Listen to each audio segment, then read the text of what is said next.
അടുത്ത തവണ വീണ്ടും LDF അധികാരത്തിൽ വരുന്നു. ആദ്യത്തെ 2-3 വർഷം, ഏകദേശം 3 വർഷത്തോളം, 2 വർഷം പൂർണ്ണമായും ഈ വന്ന കേടുപാടുകൾ തീർക്കാൻ വേണ്ടി ചെലവിടണം.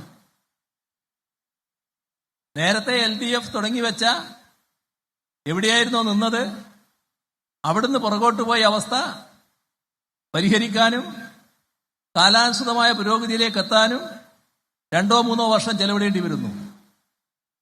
നമുക്ക് നഷ്ടപ്പെടുന്നത് ആ 2-3 വർഷമായിരുന്നു. പിന്നീടുള്ള 2 വർഷക്കാലമാണ് യഥാർത്ഥത്തിൽ നാടിന്റെ പുരോഗതിയുമായി ബന്ധപ്പെട്ട കാര്യങ്ങളിലേക്ക് പൂർണ്ണമായി കടക്കാൻ കഴിയുക. ഇതിന് മാറ്റം വന്നു. ജനങ്ങളുടെ അനുഭവത്തിലൂടെ അതിന് മാറ്റം വരുത്തി. LDFന് തുടർഭരണം സമ്മാനിച്ചു. തുടർഭരണം സമ്മാനിച്ചപ്പോ അതേ രീതിയിൽ കാര്യങ്ങൾ മുന്നോട്ട് കൊണ്ടുപോയി.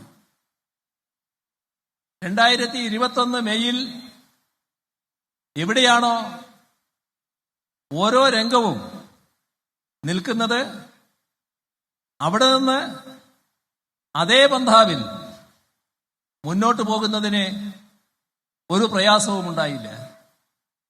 അതാണ് ഈ 9 വർഷക്കാലം കാണുന്ന കേരളത്തിന്റെ എല്ലാ മേഖലയിലുമുള്ള പുരോഗതിക്ക് അടിസ്ഥാനം എന്ന് നാം കാണണം.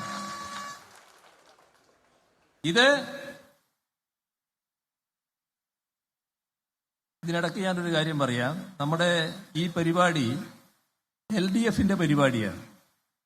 LDFന്റെ പരിപാടിയാകുമ്പോൾ LDFന്റെ ഘടകകക്ഷികളായിട്ടുള്ള പാർട്ടികൾ അവർ സാധാരണ ഉപയോഗിക്കുന്ന പതാകകളുണ്ടാവും. അത് സ്വാഭാവികമായിട്ടുണ്ടാവും.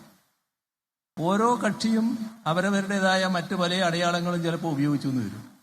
അത് ആ കക്ഷിയുടെ മാത്രം അവകാശപ്പെട്ടതാണ്. അത് LDFന്റെ പൊതുവായിട്ടുള്ളതല്ല. LDFന്റെ പൊതുവായ അടയാളങ്ങൾ മാത്രമേ ഇതുപോലുള്ള പരിപാടികളിൽ ആരും ഉപയോഗിക്കാവൂ എന്നതാണ് എനിക്ക് പൊതുവിൽ അഭ്യർത്ഥിക്കാനുള്ളത്. ഒരു നല്ല കാര്യം കണ്ടതുകൊണ്ട് തന്നെ ഞാൻ പറഞ്ഞതാണ്.